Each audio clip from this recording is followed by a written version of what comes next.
Hello friends, I am Devika Jani from Gyanmanchi Vidyapith Mahuva.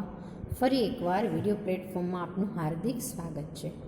વિદ્યાર્થી મિત્રો, આજે આપણે નિપાત પછીનો પોઈન્ટ જે છે એ ભણવાના છીએ. ગયા લેક્ચરમાં વિદ્યાર્થી મિત્રો આપણે નિપાત વિશે વાત કરી. ફરી એકવાર આજે કહીશ કે આ ટૉપિક પૂર્ણ થયા પછી આપણે રિવિઝન કરીશું. આપણે ગુજરાતીમાં સરસ રીતે જે પાઠ ચાલી ગયા છે, ઘણો બધો લેન્ધી કોર્સ છે. આપણે આપણા ટાઈમ પર જ છીએ મિત્રો. આપણે રિવિઝનનો સમય વધુ મળી રહે એ હેતુથી આપણે અભ્યાસક્રમને બરાબર રીતે ચલાવ્યો હતો, જેથી કરીને આપણે લેખન, વાંચન અને રિવિઝન જો વધારે થાય તો 100%ની વાત છે કે રિઝલ્ટ પણ સારું જ આવે. તો વિદ્યાર્થી મિત્રો, ચાલો આજે આપણે કૃદંત વિશે ભણવાના છીએ. કૃદંત નામનો શબ્દ તમે કદાચ અગાઉના ધોરણમાં સાંભળ્યો હશે. કૃદંત વિશે તમે કેટલું જાણો છો એ હવે આપણે જોઈશું. અગાઉના ટોપિકમાં આપણે પદક્રમ અને પદ સંવાદ, ત્યાર પછી વિદ્યાર્થી મિત્રો આપણે નિપાત, અને આજે આપણે કૃદંત ભણવાના છીએ. હવે અહીં કૃદંતને સમજાવતા પહેલાં ટેક્સ્ટબુકની અંદર આપણને વાક્યો આપેલા છે, અ અને બ એવી રીતે. તો ચાલો વિદ્યાર્થી મિત્રો, પહેલાં આપણે એ વાક્યોને વાંચીએ. અ વિભાગના વાક્યો અને સામે છે બ વિભાગના વાક્યો. ટોપિક 4 નોટબુકની અંદર હેડિંગ બાંધજો કૃદંત. વ્યાકરણની અંદર એવું થતું હોય મિત્રો કે ઘણી વખત સમજાતું ન હોય, કંઈ ક્વેરી લાગતી હોય, તો મેં તમને કીધું એમ કે વ્યાકરણ જ્યારે પણ તમે સમજતા હો ત્યારે સાથે ટેક્સ્ટબુક રાખવી, એકી સાથે બધું રીડ કરવું. વ્યાકરણની અંદર એક સૂત્રતા જળવાવી જ જોઈએ મિત્રો. વિડીયો લેક્ચર જોયા પછી અડધો કલાકનો ગેપ રાખ્યા પછી એનો એ ટૉપિક વાંચો, અથવા ઘણા મિત્રો તો એવું કરે છે કે 2 દિવસ પછી એ ટેક્સ્ટબુકનું એ ટૉપિકને રિફર કરે છે.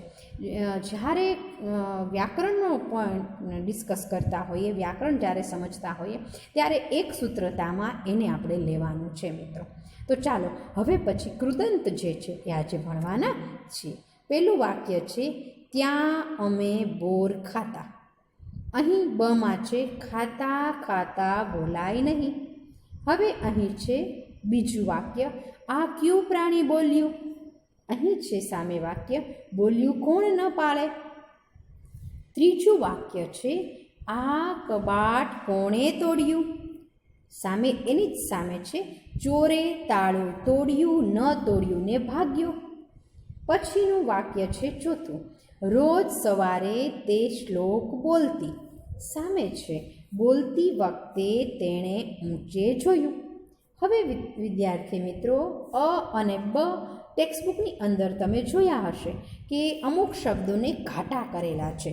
તો ચાલો વિદ્યાર્થી મિત્રો, પહેલાં આપણે ઘાટા કરેલા શબ્દો ક્યાં ક્યાં છે એ નોટ કરીએ. તો જો અ વિભાગમાં ઘાટા કરેલા શબ્દો ક્યાં છે, તો કે ખાતા, સેકન્ડ છે બોલ્યું, થર્ડ છે તોડ્યું અને ચોથું છે બોલતી.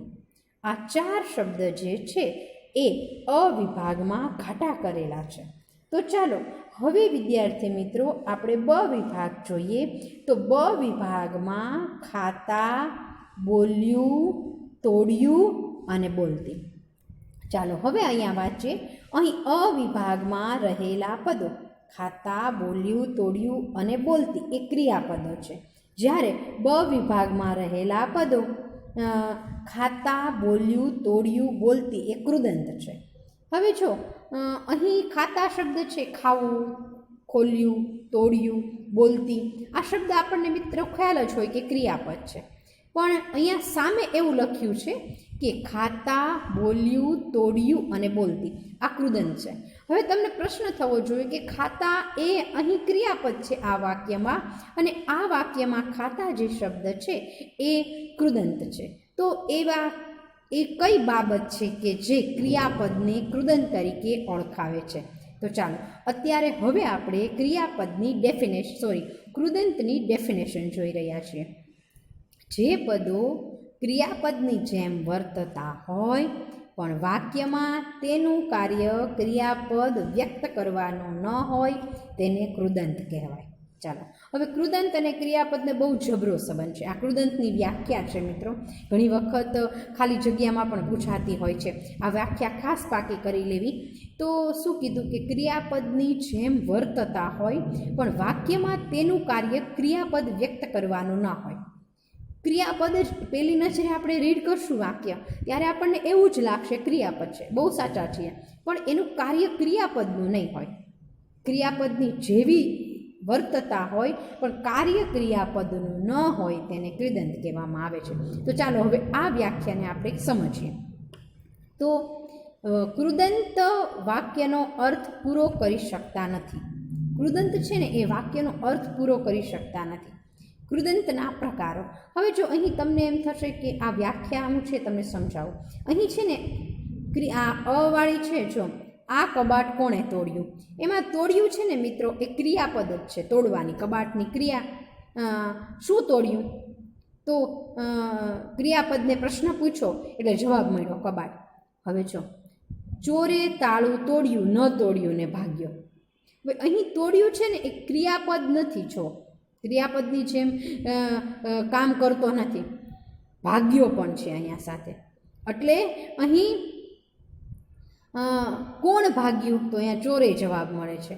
તો અહીં તોડ્યું શબ્દ છે એ ક્રિયાપદ જેવો લાગે છે, પણ વાક્યને વ્યવસ્થિત રીતે અર્થઘટન એનું કરશો તો ખ્યાલ આવશે કે વાક્યની અંદર ક્રિયાપદ જેમ દેખાય છે પરંતુ એ ક્રિયાપદ નથી.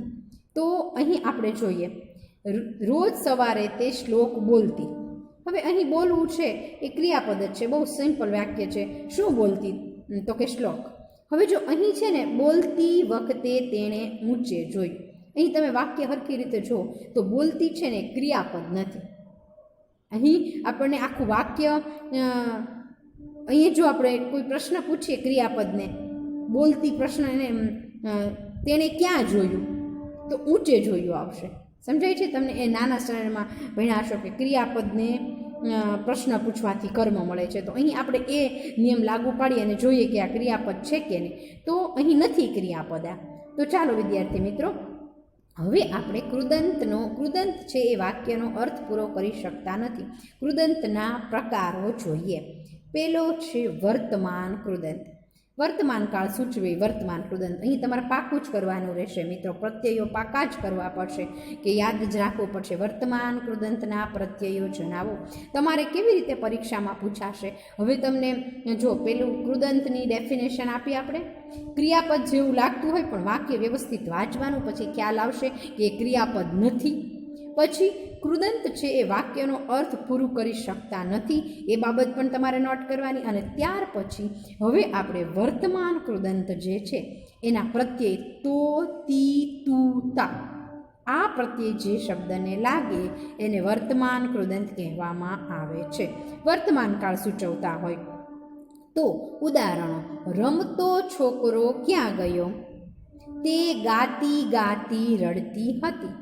રમતું છોકરું પડી ગયું. જો અહીં છે ને કૃદંત છે એટલે રમતું આગળ છે. જો કૃદંતને કેમ ઓળખવા? અહીં પણ રમતો આગળ છે. ગાતી બે વખત છે, ગાતી ગાતી.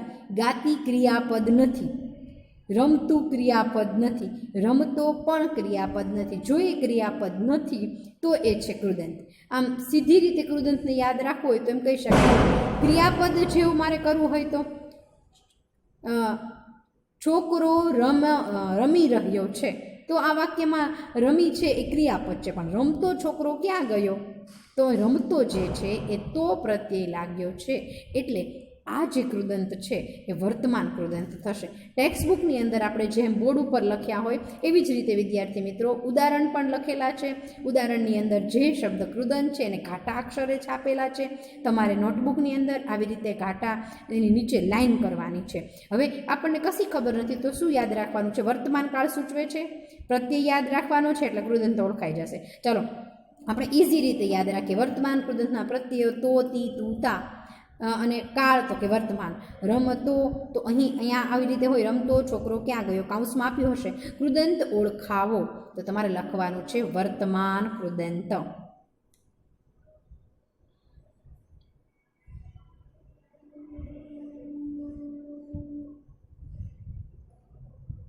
વાંચતા છોકરા પાસ થઈ ગયા. અહીં પણ તા શબ્દ જે છે એ વર્તમાન કૃદંત દર્શાવે છે, એટલે વાંચતા જે છે એ વર્તમાન કૃદંત થશે. સેકન્ડ આપણે જોઈ રહ્યા છીએ ભૂત કૃદંત. દૂરનો કે નજીકનો ભૂતકાળ સૂચવે. જો દૂરનો પણ હોઈ શકે અને નજીકનો બંને ભૂતકાળ સૂચવી શકે, એને ભૂત કૃદંત કહેવામાં આવે છે.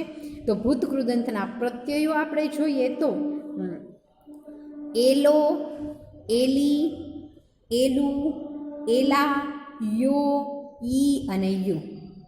જો દૂરનો અને નજીકનો ભૂતકાળ સૂચવે છે અને પ્રત્યય યાદ રાખવાના છે. પ્રત્યય 2 વખત લખી લેજો અને 4-5 વખત વાંચજો. તમને એક વખત આ બેઠા જ વાક્યો વિદ્યાર્થી મિત્રો ટેક્સ્ટ બુકના જ પૂછાય છે.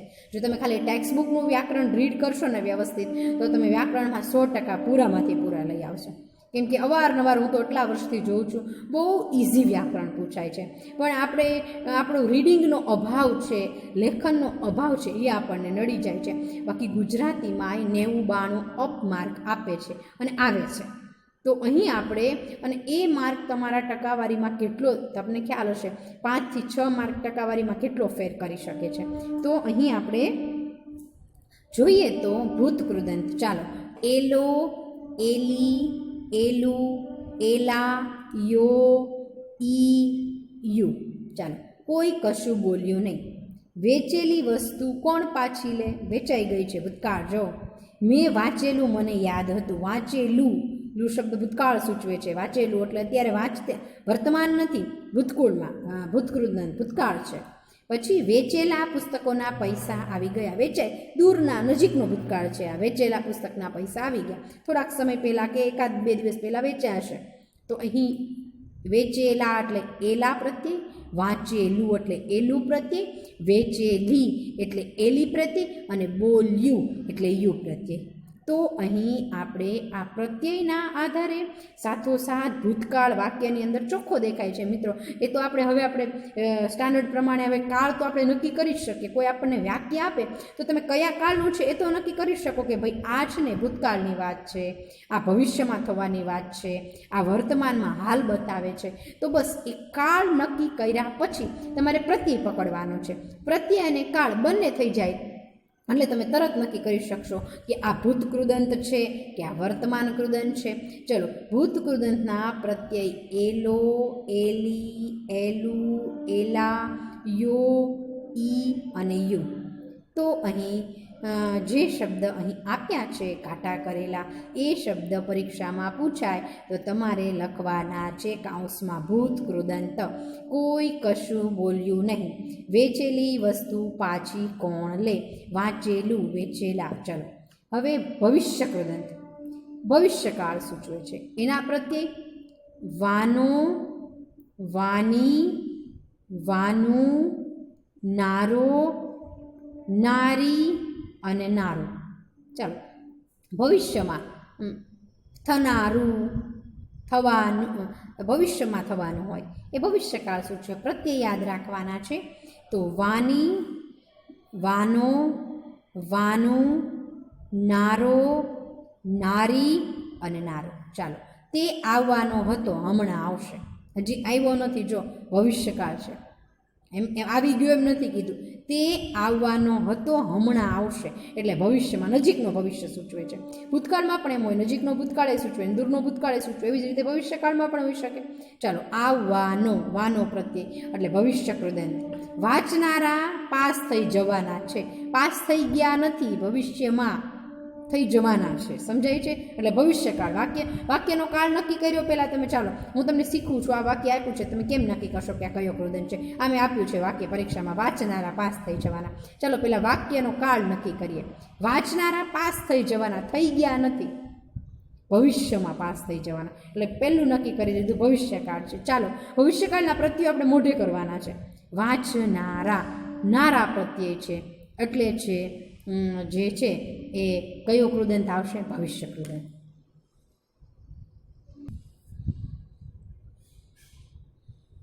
પછીનું વાક્ય જોઈએ. અમે કાલે પહોંચવાનું નક્કી કર્યું છે. પહોંચી નથી ગયા, કાળ નક્કી કરો, ભવિષ્યમાં. પછી વાનું એટલે થશે, ભવિષ્ય કૃદંત. ખાનાર માણસો કોઈ નહોતા. ખાનાર, નાર પ્રત્યે આવે છે એટલે ભવિષ્ય કૃદંત. ચાલો, ચોથો પ્રકાર છે સામાન્ય કૃદંત. કોઈ ચોક્કસ કાળનું સૂચન કરતા નથી. આવા અમુક કૃદંત છે ને થોડા ટફ પડશે તમારે ઓળખવા. જો ભવિષ્ય કૃદંત તો તરત આસાનીથી ભવિષ્યની વાત હશે, ભૂત કૃદંત એવી રીતે નજીકનો કે દૂરનો ભૂતકાળ હશે. પણ આ અમુકમાં તમારે પ્રત્યય યાદ રાખવા પડશે અને કોઈ ચોક્કસ કાળનું સૂચન કરતા નથી. એના પ્રત્યય છે વો વી વુ. આ પુસ્તક વાંચવું મને ગમશે. જો અહીંયા કાળ ચોક્કસ કોઈ દર્શાવાતો નથી, ક્યારે વાંચશે, ભવિષ્યમાં વાંચશે કે નહીં, અત્યારે વાંચે છે કે નહીં, વાંચવું મને ગમશે, વાતને એવું જ છે. પછી આ કાગળ વાંચવો એવી મારી ઈચ્છા હતી. ચોક્કસ એવું નથી કે કાલે આ કાગળ વાંચવો એવી મારી ઈચ્છા નથી, તો એમ થાત કે ભવિષ્ય છે. મેં આ કાગળ વાંચેલો છે અને મને ગમ્યો એવું નથી, તો ભૂતકાળ થાત. અહીં જો ચોક્કસ કાળ દેખાતો નથી, આ કાગળ વાંચવો એવી મારી ઈચ્છા હતી. બરોબર, તો અહીં વાંચવો સામાન્ય કૃદંત, કોઈ ચોક્કસ કાળ દેખાતો નથી, ઈચ્છા હતી. બરોબર. પછી છે આ લિપિ વાંચવી સાવ સરળ હશે. જો તમારે ઓળખવું હોય ને તો હશે, ગમશે, થશે, આવા જ્યારે શબ્દ પાછળ હોય અને પ્રત્યય વો વી વુ હોય તો એ કૃદંતને સામાન્ય કૃદંત કહેશું. થશે, આમ કરવું હતું, થયું નથી કે કોઈ ચોક્કસ કાળ નથી દેખાતો. અને વો વી વુ ખાસ યાદ રાખવાનું. ગમશે, થશે, કરશે, રહેશે, મેં કીધું એમ ઈ શબ્દ પાછળ આવે અને પ્રત્યય વો વી વુ હોય, હતું, હતી અને ચોક્કસ કાળ દેખાતો ન હોય વાક્યમાં, ત્યારે એ કૃદંતને આપણે સામાન્ય કૃદંત કહેશું. હેત્વર્થ કૃદંતની અંદર હેતુ દર્શાવે છે. કંઈક વાક્ય વાંચીને તમે હેતુ હોય કંઈક, એમાં વાને ને વાનું, ઘણા પ્રત્યયમાં વાને ને વાનું છે, તો આપણે અલગ કેમ પાડશું? હેત્વર્થમાં હેતુ દર્શાવે, સાવ સહેલું છે. હું ખાવા માટે આવ્યો નથી, હેતુ ખાવાનો નહોતો, એનો ચોખ્ખું દર્શાવી દીધું. વા અહીંયા લાગ્યો, ખાવાને માટે જ તે આવ્યો હતો. હેતુ શું છે એનો? ખાવાનો જ છે. પછી આ ચોપડી વાંચવાને માટે હું લઈ જઈશ. હેતુ બતાવી દીધો છે કે ચોપડી વાંચવા હાટું. ચોપડી શું કામ લઈ જશે? વાંચવાને માટે. તો અહીં હેતુ દર્શાવે એ હેત્વર્થ કૃદંત બહુ પૂછાય છે મિત્રો, યાદ રાખજો. ઘણી વખત મેં જોયું છે હેત્વર્થ કૃદંત, સંબંધક, ભૃત, આવા અમુક તો બહુ હેત્વર્થ કૃદંત તો લગભગ હોય છે. તો યાદ રાખજો, હેતુ દર્શાવે. આ હાવ ઇઝી છે. પહેલાં વાક્ય વાંચવાનું છે, હેતુ આમાં દેખાય જ કાંઈ. જો હું ખાવા માટે નથી આવ્યો, તો અહીં હેતુ કહી દીધું છે કે હું ખાવા માટે નથી આવ્યો. પછીનું વાક્ય છે ખાવાને માટે જ આવ્યો છું, હેતુ દર્શાવ્યો છે. હું ચોપડી વાંચવાને માટે લઈ જઈશ. ચોપડી લઈ જવાનું કારણ હેતુ શું છે? હેતુ તો એને કીધું વાંચવાનું, તો હેતુ દર્શાવે એ હેત્વર્થ કૃદંત. વાને વાનું એમ યાદ રાખવાનું. છેલ્લો છે સંબંધક ભૃત કૃદંત. હવે અગાઉ થયેલી ક્રિયા સાથે ક્રિયાપદનો સંબંધ બતાવે. ઈ અને ઈને અગાઉ કોઈ ક્રિયા થઈ હોય એનો સંબંધ ક્રિયાપદ સાથે દેખાડે. હું આ કામ જોઈને ખૂબ ખુશ થયો. કામ થઈ ગયું છે ને, ક્રિયા થઈ ગઈ છે કામની, હવે ક્રિયાપદનો સંબંધ એની હારે ખુશ થવાનો છે જોઈને. તો હસી હસીને તે બેવડ વળી ગયો. પછીનું વાક્ય તેની ચિત્રકલા જોઈ સૌ રાજી થયા. અગાઉ થઈ ગયેલી ક્રિયા, અગાઉ ચિત્ર દોરાઈ ગયા છે અને પછી ક્રિયાપદનો સંબંધ દર્શાવતા હોય. ઈ અને ઈને જોઈને, ઈ અને ઈને પ્રત્યે યાદ રાખવાના છે. હસી હસીને અહીં ઈને પ્રત્યે આવ્યો, જો ઈને અહીં પણ ઈને પ્રત્યે આવ્યો, જો ઈ અહીંયા ખાલી ઈ પ્રત્યે આવ્યો મિત્રો. હવે આવી રીતે સંબંધક ભૃત કૃદંતની અંદર હજી પણ તમને કોઈ ક્વેરી હોય તો તમે મને મેસેજ કરો છો, કોલ કરો છો. હું તમને યોગ્ય રીતે બને એટલી કોશિશ કરું છું કે તમને સમજાય છે. પણ મિત્રો, વ્યાકરણના અમુક ટોપિક એવા હોય છે કે આપણે અમુક વસ્તુ કેમ ગણિતમાં સૂત્ર હોય પાકું કરવું પડે, એવી રીતે આમાં કરવું પડે છે.